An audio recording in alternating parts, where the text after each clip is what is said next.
Hello, and thank you for joining us on the Job Done Right podcast. We stream a new episode every 2 weeks, starting in the spring and going through fall.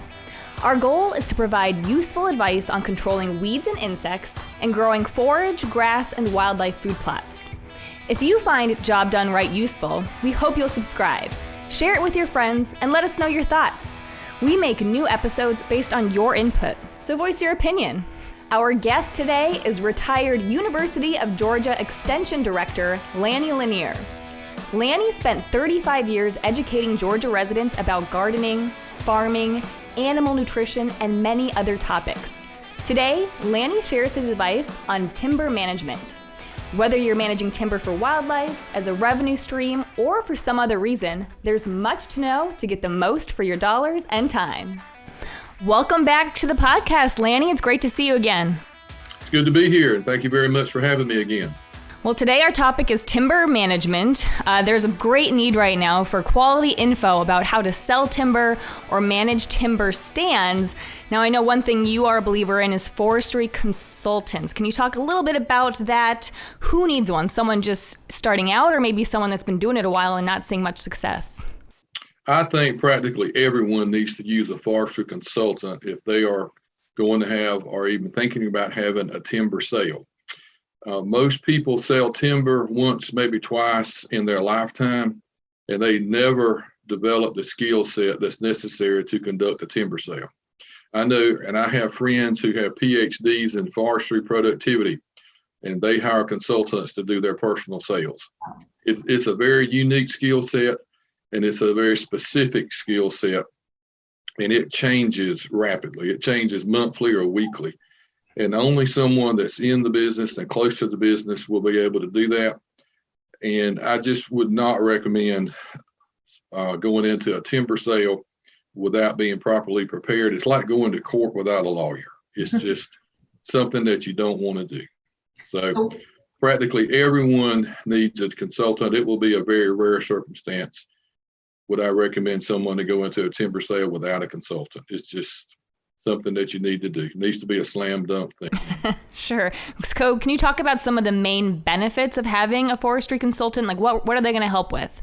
Sure. There are a lot of reasons to have a consultant, and I've got 5 quick reasons here that I think you need to have one. The first thing is that it right up front, it makes a statement about you and your timber sale.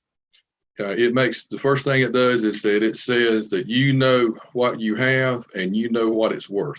Mm-hmm. You're not going to make an amateur or a rookie mistake. You know what you have and you know what it's worth because you've hired someone to give you that information. It also says that if you buy my timber, you're going to pay me what it's worth. I'm not going to make a silly mistake and give it away. If you buy my timber, you'll pay the market price to get it. And finally, it says there will be no unresolved issues. There's nothing out there hanging around that's going to come back to bite you. That everything's going to be resolved. In a timber sale, a lot of people get turned off by a sale that doesn't have a consultant. You may be viewed as an amateur. It may be, there's something fishy about the sale. Having a consultant clears up all those issues right up front. It lets the buyer know that you are fully authorized to have the sale. Any liens against the property are going to be resolved. It's up front, it's above board, no strings dangling that you may trip up on. It just lets everybody involved know that you know what you're doing and you're going to deal in a professional manner. It just makes a powerful statement right up front.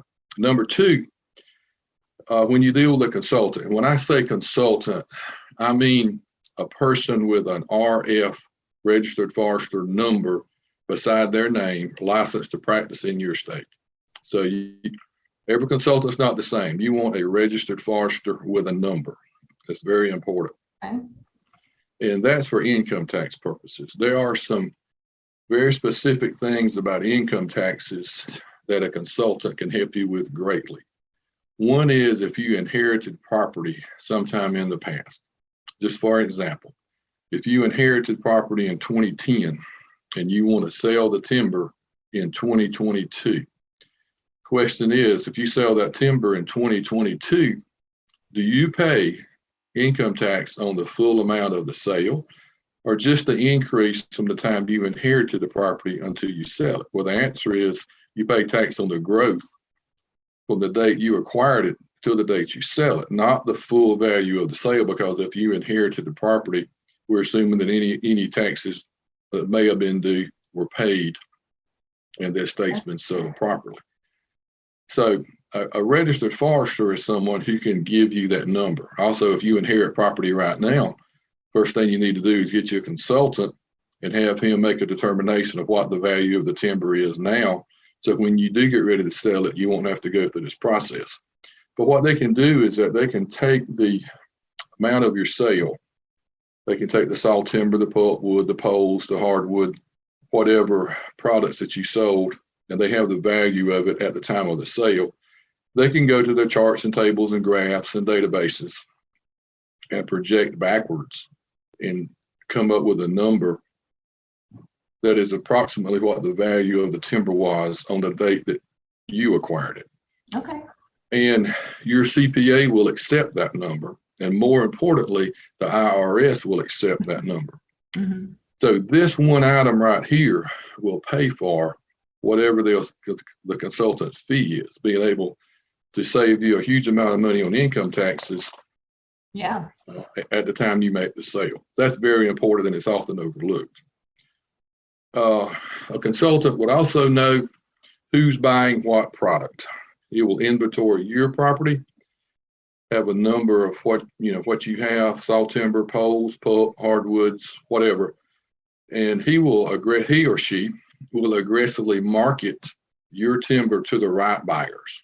And if you're not doing this every month or every week, it's impossible for you to know who's buying what and who needs what and where it needs to go and who to market the timber to. It's just vitally important. And if you're not in the industry on a regular basis, you will never have access to this information. Number 4, a consultant will assure that all the property lines are observed and that all the best management practices are followed. You will not have a problem with the logger getting over onto your neighbor's property and having legal issues by cutting timber that doesn't belong to you. You won't have issues with the logger going into the stream. You won't have the logger going into environmentally sensitive areas where they don't belong. The consultant makes sure that those things don't happen. That's very vitally important. Mm-hmm. And number 5 is something unexpected does occur. You've got the consultant there to represent you, so you don't have to fight those battles yourself. So very important. Those are just 5 simple reasons. I can name a lot more, but those are some key factors on why you need a consultant. So if you don't have one and you're doing it now, make sure to go get one. And if you're just starting out, first step. So if you're thinking, I want to start selling timber, what are the first steps other than a forestry consultant? How do you know if your land has potential to sell timber?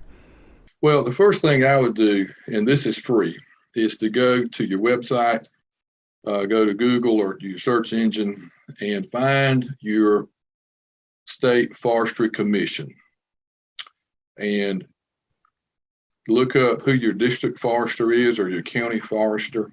Make a contact with that individual, set up a visit, let he or she visit your property and just look it over, give you an idea of what you have, what's marketable, what's not marketable.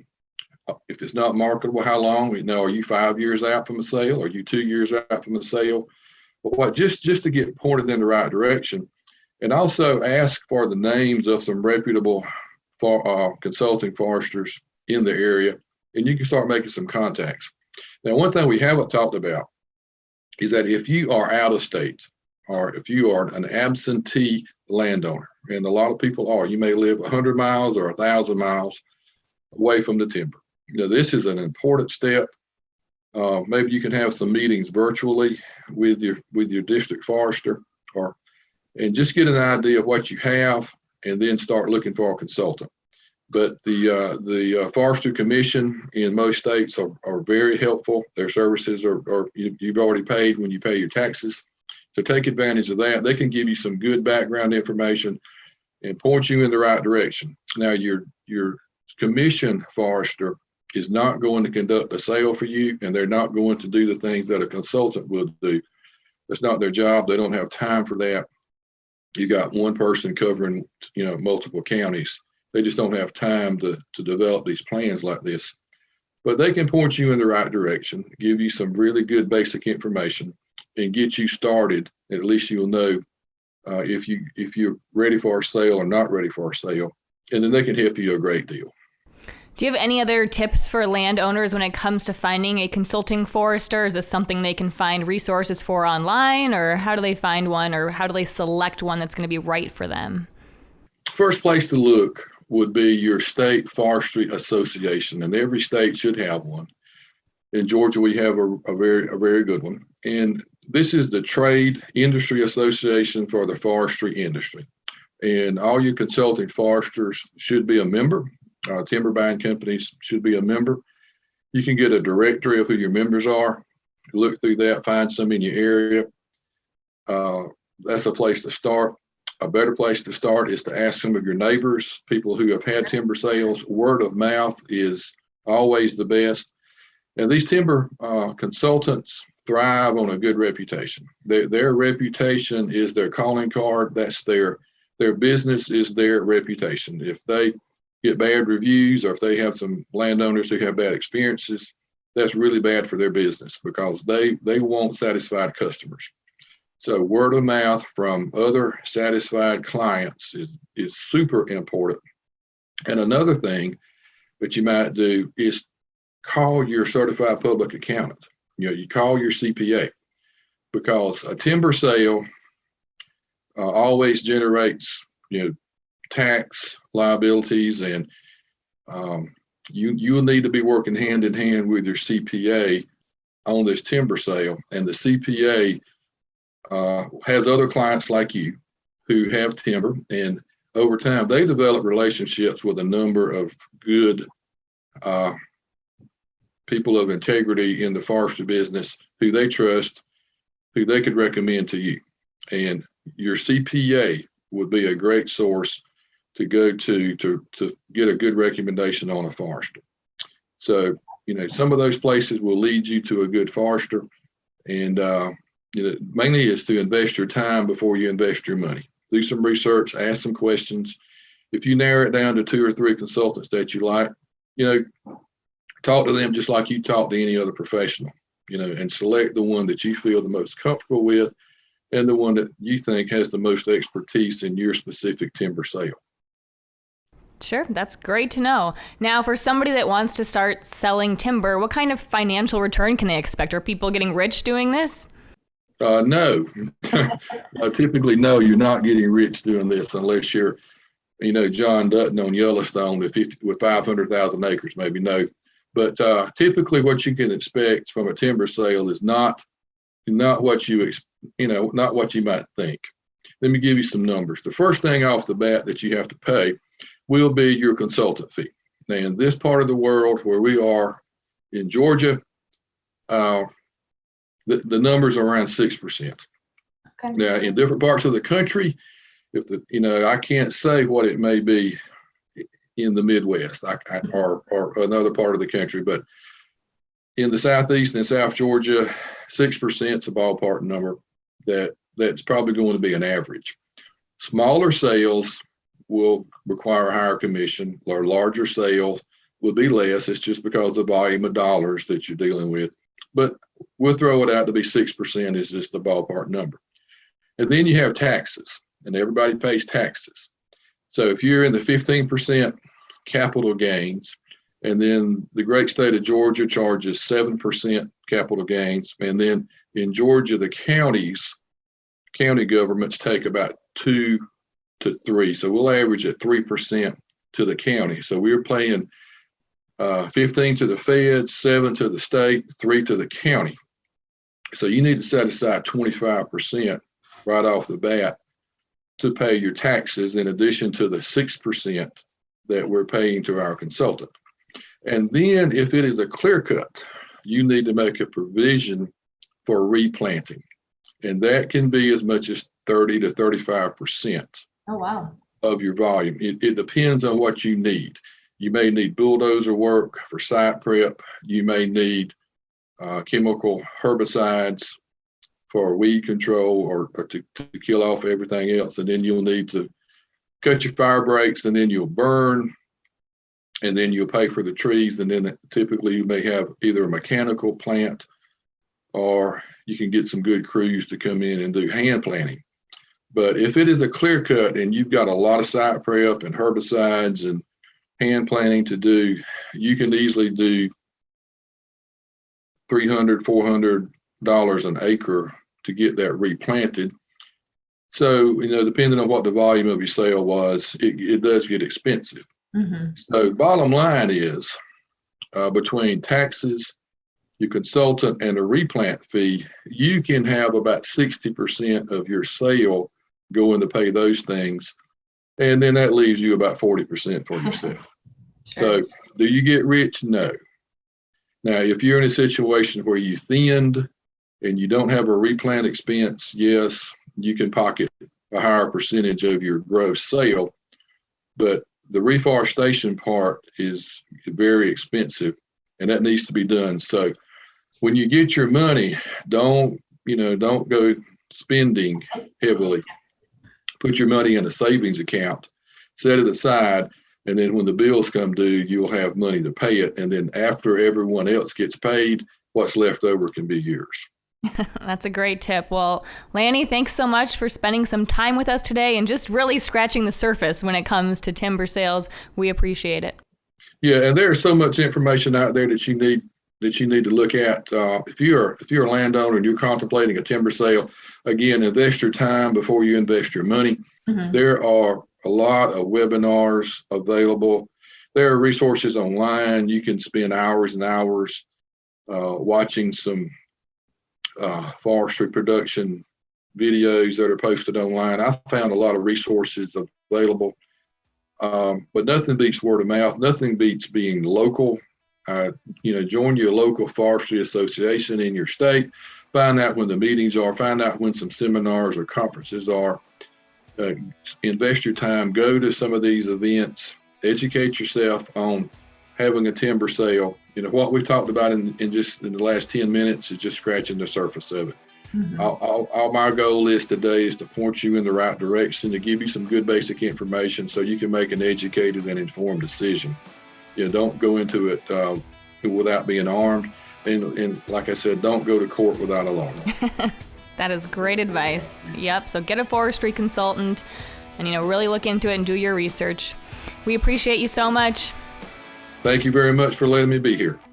For more questions and answers about property and land management, visit the advice section of RaganandMassey.com.